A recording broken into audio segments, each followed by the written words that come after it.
Uy,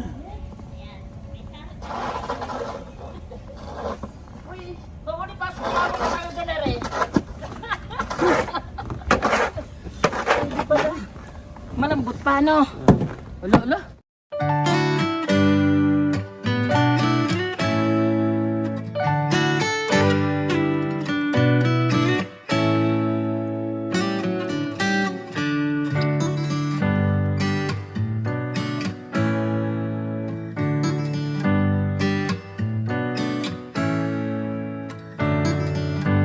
Yun, nagbabalik na naman ho tayo. Kung saan ho kayo naroroon ay magandang umaga, magandang tanghali at magandang gabi sa inyong lahat.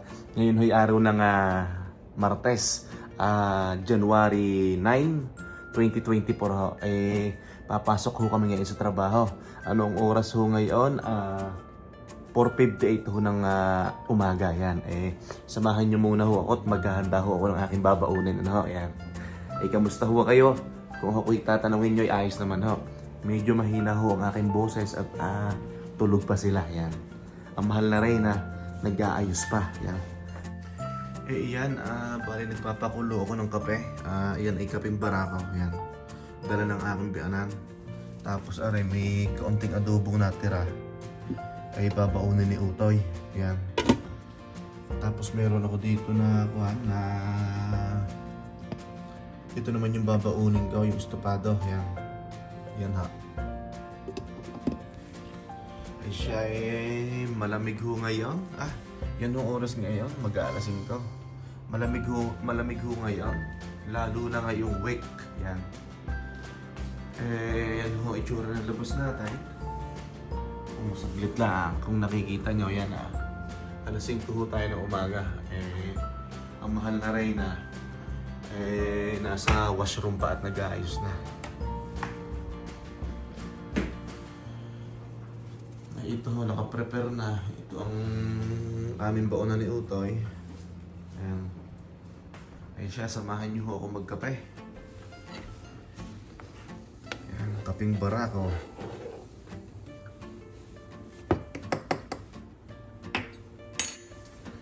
Ayan, tapos may konti pang adobo, baon ni Utoy. Ayan. Ariho naman,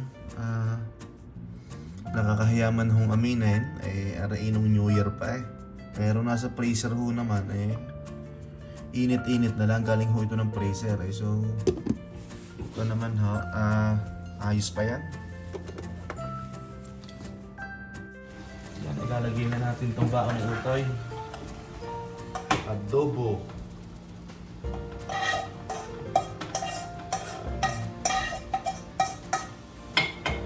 Paborito na lang adobo. Ayan. Tapos magsasalin na tayo ng kapeng barako. Ha? Ito ba? Mag-hi ka muna sa video. Good morning. Hinugot ko na.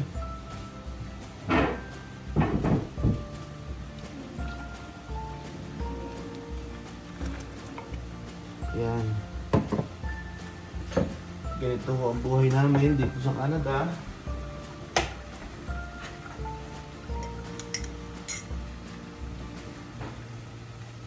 Ay, kailangan gumising din na maaga para magtrabaho. Kahit saan naman siguro po ganito, pare-parehas.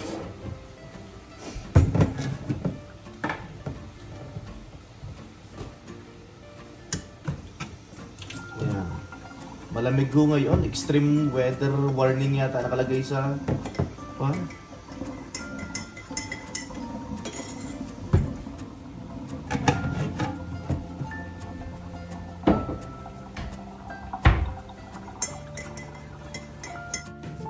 Aray, nakaayos na ho. Aray ang aking baon. Aray ang baon ni Utoy. Yan. Iinom muna tayo ng kape. Yan. Mahal na rin na. Magkaya mo na. Wala sa mood. Inaantok pa. Siya, magkape muna ho tayo. Ay, tara. Kape ho tayo. Ang mainit.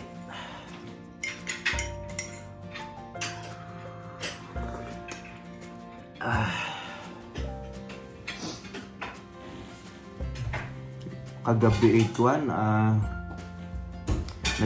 nag-iisip kami ng mahal na Reyna kagabi.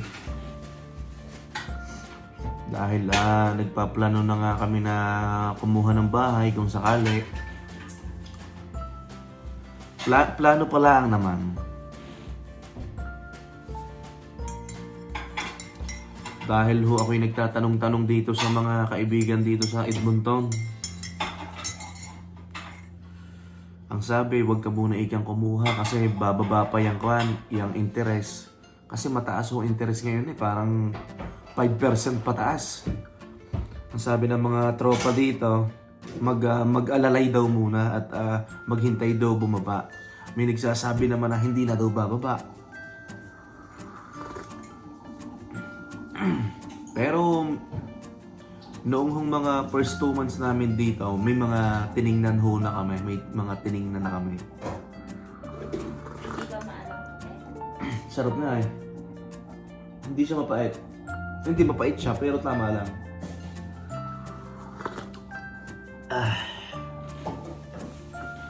Ay siya, ikamusta ho kayo kung saan ho kayo naroroon? Yeah, sa Pilipinas kayo, anong oras ngayon? Alas 8 ng gabi. Gabi nga, ano?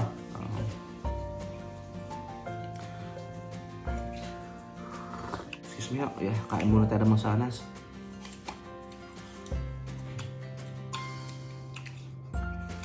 Ako lang ho nagbabaon ng pagkain. Gaya ng sabi ko nung nakaraang kong vlog. Ang mahal na Reyna hindi nagbabaon dahil sa restaurant, sa cafeteria. Nagtatrabaho. Ay ako'y sa warehouse.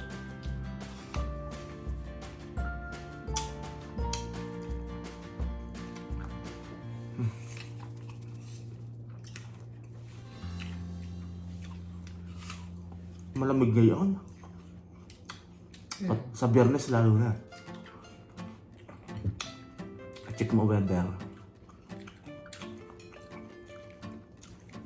Lalo na. Labrador nga eh. Lalo na doon sa pinanggalingan namin sa Labrador City. Matinggal lamay.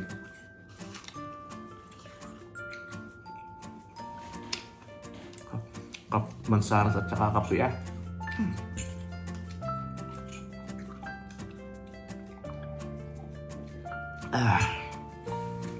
Ay, bilis ng panahon, ano? 2024 na agad.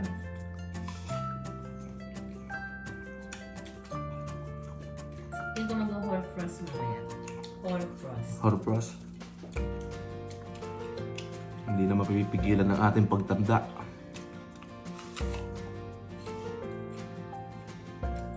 Ay siya. Kami mag-aayos na. Papatayin ko muna ang aking video. Ay siya, tayo'y yayao na. Tayo alis na. Sa amin sa Batangas ang aalis, yayao na. Malamig ngayon, malamig. Yan. Excuse me ho. Yan, madilim. Ito ho yung, kita nyo naman ang aking likuran hindi nyo na ako makita. Saglit lang at babaligtarin ko ang camera. Yan. Ay tayo ikaw na. Ay ito nga ho, iba ang aking sasakyan. Toyota Corolla. Ay ikukwento ko sa inyo kung bakit naging ganito ang aking sasakyan ngayon.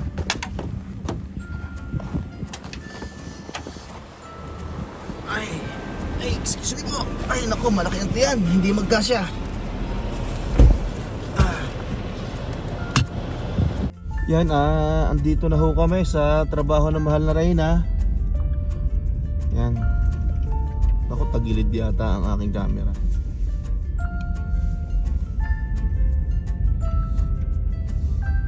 Akin muna ho siyang inihahatid. Dito. I-atras ko lang ng kaunti. Ano yan? Yan, dito na ho kami. Babay ka muna. Bye. Yan, pababa na ang mahal na Reyna. Siya, ingat. Sunduin na lang ito mamaya.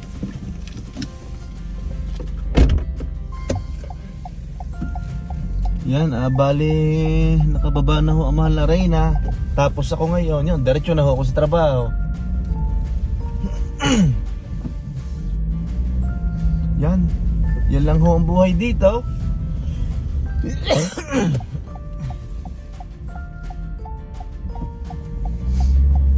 Yan, maganda ho dito pag pang umaga para maaga ding makauwi.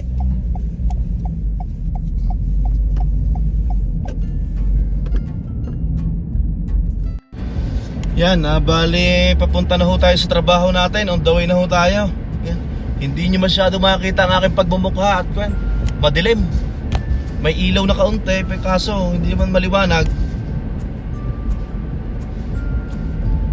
Anong oras na ngayon? 5:41. Kaya ho kami maagang nagising dahil inihahatid ko muna ang mahal na Reyna. Parehas kasi kami nga alas 6 ang pasok.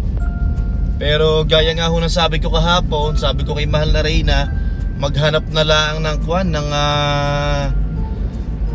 ng trabaho malapit doon sa west. At para kung ihatid ko man siya, medyo malapit.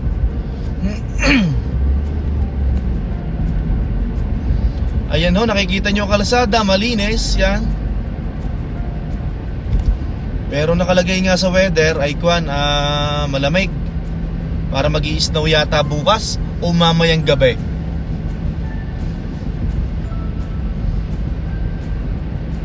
Ay siya, maraming salamat ho sa mga likes nyo, comments nyo at pag-share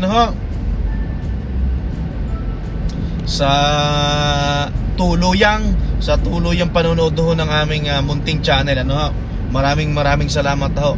Yun hina-appreciate ko, yun hina-appreciate ho ng aming pamilya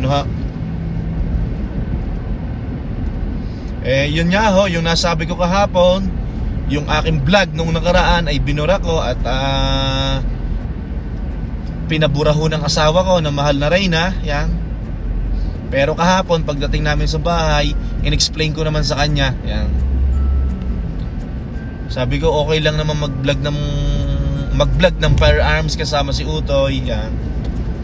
Kasi kasama naman ako. Tapos nasa indoor naman tayo, nasa loob naman kami ng garahe. Siyempre, babae yun.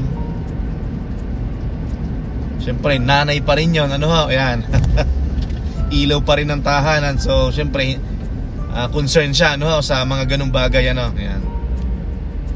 Maraming salamat ho sa mga nagturo sa akin, sa mga nagpayo, yan. Yun ay na-appreciate ko, Sa totoo lang ho, yung mga comment nyo ay nakakatulong sa akin, sa amin, at lalong-lalo na ho sa mga viewers, Siyempre, kung may mga sinabi ho ako, kung may mga vlogs po ako na ganito, kako, sabi ko, ganyan. Tapos may mga viewers po na magko-comment na tuturuan tayo, ay mas maganda po yun, Dapat ho yung mga yung mga ikino-comment ho ng bawat isa ay ma-appreciate ho natin.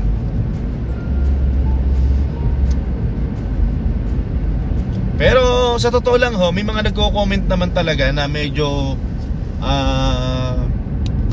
hindi yun ang dapat. Kaso siyempre kanya-kanya ho tayo ng opinion,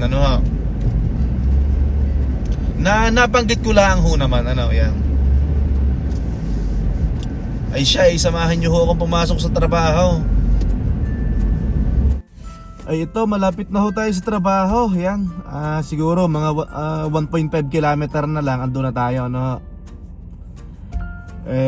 ito ho, January 9, 5:51 ng umaga. Yan. Ay ito ho ang kwan ngayon, ang itsura ng kalsada. Yan, madaling araw. Ano bang oras ngayon sa Pilipinas? Baka mag-aalas 9 na siguro. Yan. Yeah, go na tayo. Ito na ho tayo sa trabaho. Magkita-kita ho tayo mamaya. At magandang umaga at magandang gabi sa inyong lahat. Nagbabalik na naman ho tayo. Saan ba tayo naputol kanina? Noong kaninang madaling araw ho, noong papasok ho ko sa trabaho.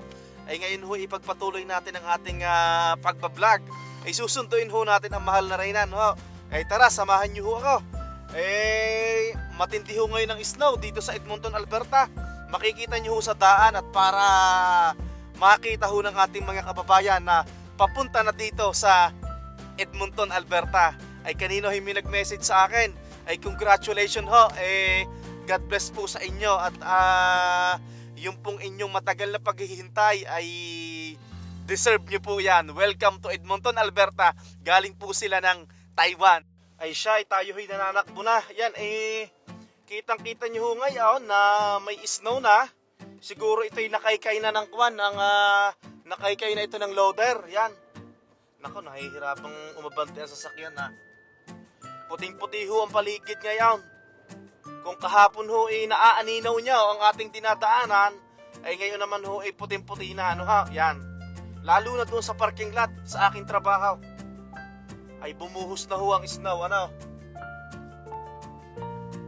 Ay siya,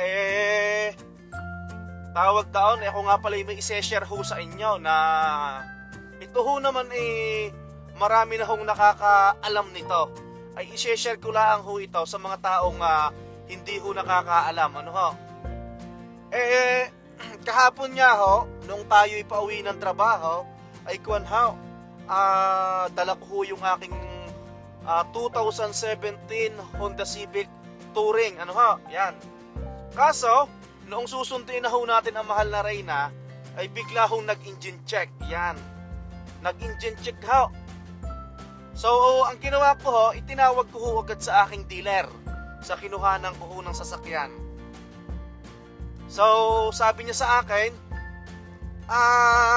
dalhin mo dito at para ma-check natin, yan. Ay di maraming salamat ho doon sa dealer na aking kinuhanan at meron ho silang bakanting oras, ano ho, yan. Ay ngayon ho, ang isi-share ko ho sa inyo, nadulas ha. Dapat talaga pag ganitong winter, ay malayo pa nagpipreno na. At kwan, siguro sabihin natin ng mga 10 meters ay nag-a-apply ka na agad ng preno. At talagang madudulas ho ang sasakyan. Saan ho ba tayo naputol? Doon sa isi-share ko nga sa inyo. Para lang ho ito sa mga hindi nakakaalam ha. Sigurado hong yung mga matatagal na dito sa Edmonton, Alberta ay alam na ho ang ganito. Ay siya, tatawid muna tayo din Dini lagi ako nag-aalanganing tumawid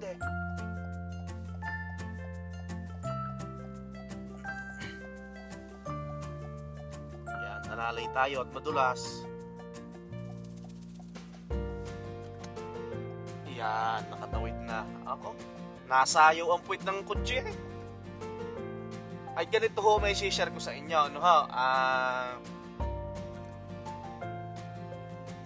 Hindi ko lang alam ho kung lahat ba ng dealer ay ganito ang ginagawa.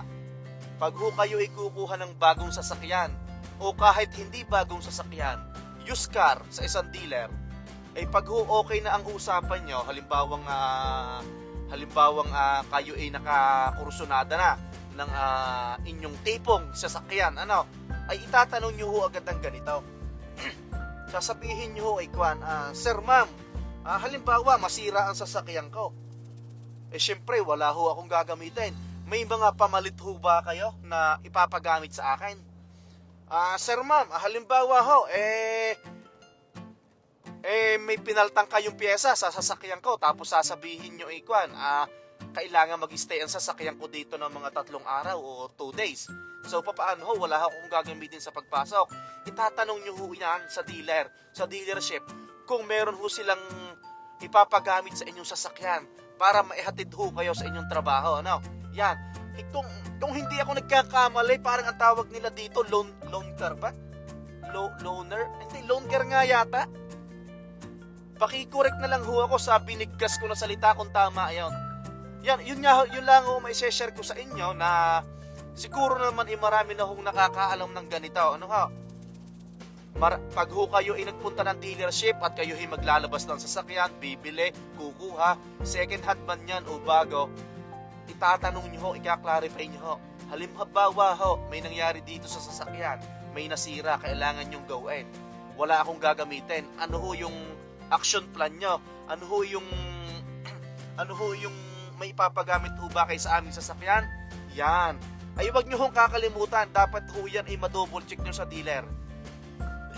Tingnan nyo ho ang nangyari sa akin. Ang gamit ko ho ngayon ay Toyota Corolla. Pinaiwan nila ang sasakyan doon dahil hapon ko na dinala. So, sabi nila sa akin, sir, kailangan mong iwan dito ang sasakyan. Di ang panat ko ay ganito. Sabi ko, aba, ay maaga ang pasok ko bukas. Alas 6. Ay papaano ito? Sabi ko, gayon. Aba, di ang sabi nila sa akin, huwag kang mag-alala. At yung usapan dati natin, nung umpisa na napahihiramin ka namin ng kotse na pwede mo magamit sa trabaho. So, hiningi lang ho ang aking lisensya at saka ho credit card. Ang dahilan ho kung bakit ako hiningan ng credit card, just in case mahuli daw ako ng pulis, matikitan, ay doon yata idididak. Tapos, kinuha ho din yung insurance ng aking sasakyan. Ano ho? Noong insurance ko sa kotse. Yan. Nasayaw ko sa sasakyan eh. Hirap pa. Hindi pa yata ito naka-winter tire. Pag ho ganitong winter, ay wag ho kayo magmamadali at napakadelikado. Ano ha? Yan. Saan ba tayo na tapos? Yun nga, pag ho kayo maglalabas ng sasakyan, i-double check nyo ho, i-clarify nyo yung mga sinabi kong iyon. Hindi ko ho lang alam kung lahat ba ng dealer ay ganun ang ginagawa.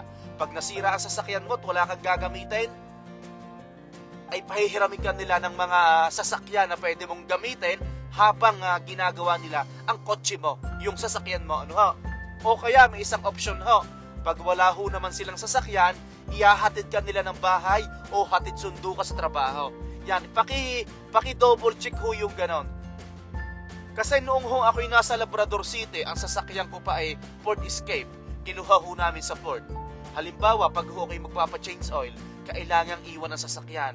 Pag ako'y uuwi ng bahay, ihahatid nila ako gamit ang kanilang service car. Pag ako'y papasok ng trabaho, ihahatid nila ako. Ano? Pag ako'y uuwi naman sa trabaho, yan, susunduin nila ako sa trabaho, ihahatid ako ng bahay. Yan, gayon ho. Ay, anong nangyari ho naman dito sa sitwasyon ko ngayon, 2 araw ho, ang sinabi nila sa akin, maximum 2 days ho. So, sabi nila sa akin, hapon ka na dumating dito, baka 1 to 2 days ang namin gagawin yung sasakyan mo kasi may papalitan tayo sa ilalim. Parang may papalitan ho yata ang spark plug dito sa makina, papalitan ng spark plug, tapos i-check ho yung catalytic sa ilalim. Yan. Ay ganit, basta ho sana gawin nyo itong payo ko sa inyo dahil ho ito ay payo din lang sa akin. Syempre, yun hong payo sa akin ng mga kaibigan ko, ng mga tropa, ay sineshare ko ho sa inyo. No? Yan. Naku, nakakatakot mag-drive dito pag ganito madulas Tsaka wag ho kayo masyadong tututok dyan sa unahan nyo. At pag biglang nag-pray note, kayo tutok na tutok, ay yari. Talagang tagupak na. Yan. Sa Batangas, itagupak na. Kalampak na yan. Ay siya, dito na ho tayo sa bahay. Sa trabaho na mahal na Reyna. Andito na ho tayo. Ayun hong naipayo ko sa inyo ay sana ho ay makatulong ho sa inyo. Ayun ho'y turo lang din sa akin ng kaibigan ko at mga tropa ay sana ho ay i-apply nyo. Ano ho? Yan. Pag ho kayo maglalabas ng sasakyan sa dealership, bago man yan o brand nyo, ay i-double check nyo po yung sinabi ko. Ano ho? Kasi mahirap ho kasi yung yung halimbawang paiiwanan nila ang sasakyan mo tapos wala kang gagamitin or hindi ka nila ihahatid sa trabaho o hindi ka nila ihahatid sa bahay. Ano ho? Ay, ang naging sira ho ng sasakyan ko sa Tambutso ay may singaw yata, ay parang aayusin. Doon ho sa catalytic, yan. Hindi ko lang alam kung papalitan din nila ng spark plug, yan. Kasi, syempre, 2017 na kotse, syempre talagang may lilitaw na din na sira, ano ho, yan. Pero so far naman, minor lang naman daw yung gano'n, ano. Naghihintay lang ho ako ng tawag ng dealership. Ang sabi nila kasi kahapon, pag hindi kami tumawag sa iyo ngayon, bukas ng lunch pwede mong makuha na, yan. Yun lang po, sana po yung makatulong po sa inyo, no? At para yung ating mga kapwa kababayan na hindi pa alam, ano ho, yan. Ito hong sinasabi ko ay para lang ho sa mga hindi pa alam, ano ho.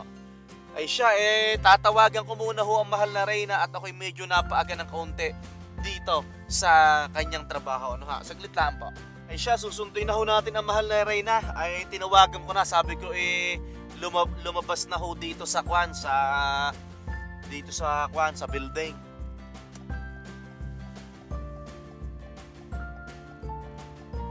Ang puting-puti ipapakita ko sa inyo. Ay hindi hugay ang kahapon. Ano, kita nyo puting-puti Excuse me.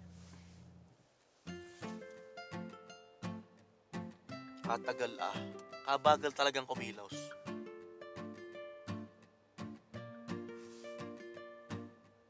Yan, andito tayo sa University of Alberta. Tatawagan ko nga uli. Pinamahal na Reyna, naglalakad na. Yung balot na yan.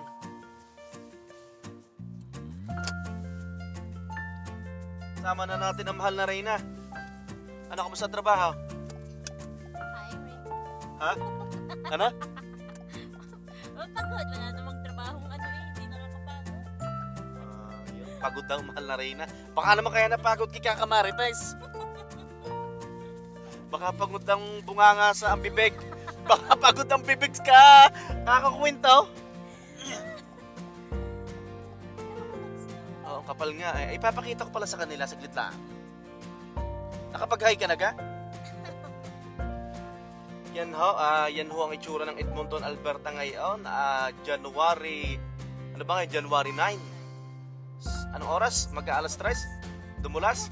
Nakita nyo ga, dumulas ho yung sasakyan. Yan ho kasing truck na ganyan. Yung kagaya ng truck malikot ho ang puwit niya pag walang karga sa likod. Parang bulate ang likod niya. Dumulas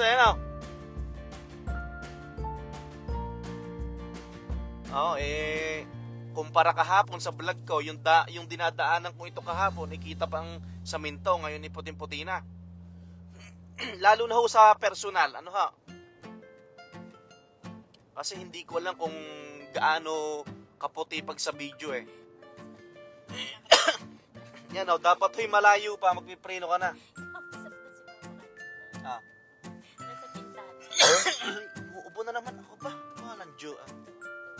Bakit natutuwa si mama sa snow? Lalo na yung harapan natin.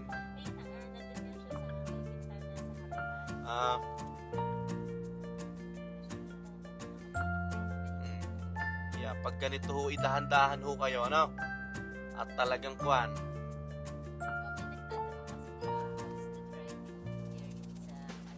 oo nga, may nagtanong nga pala. May sumagot naman sa kanya. Pinaliwanag naman, malayo pa lang. Huwag hong tutok ng tutok. Dapat lagi hong may clearance sa unahan, anak. Ayan puting-puti na yung gilid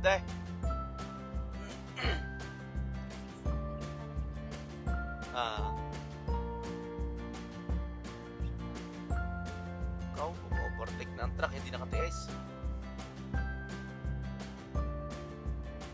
May meeting yata, hindi ko lang kung bakit kami pinauwi ng maaga 2:10 pinaka-uwi na kami, pero hindi kami pinag-lockout. Hindi pa ako lumalabas. Siguro nakabayad kami hanggang 2:30 Kaya hindi na kami pinag-lockout.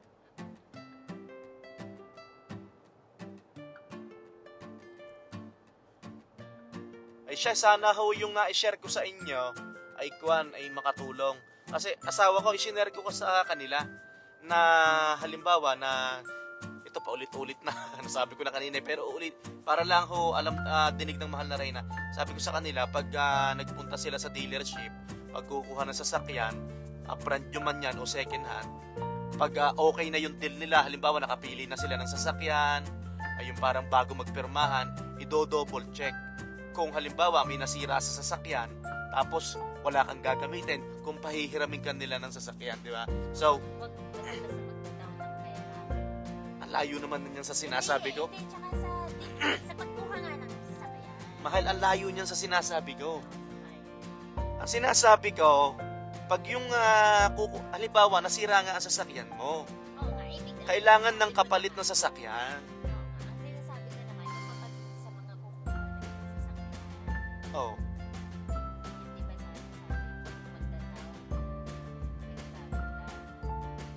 Ah, pwede ka naman mag-down. Depende yun sa usapan ng agent mo. di ba minsan, Oo. sabi, oh, give us $500, di ba, mga ganun. Oo.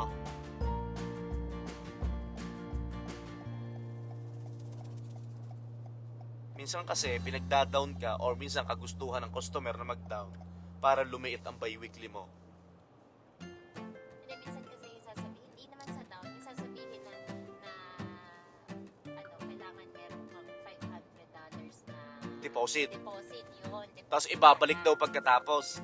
Yan. Tas may- Tama naman. Tama naman yung sinabi ng mahal na Reyna. Tama naman ha.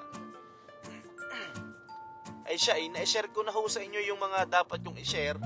Yun ho'y sinasabi ko sa inyo, kinukwento ko para ho makatulong ho dahil ho yun ay payo din lang sa akin ng mga kaibigan at tropa ano ho.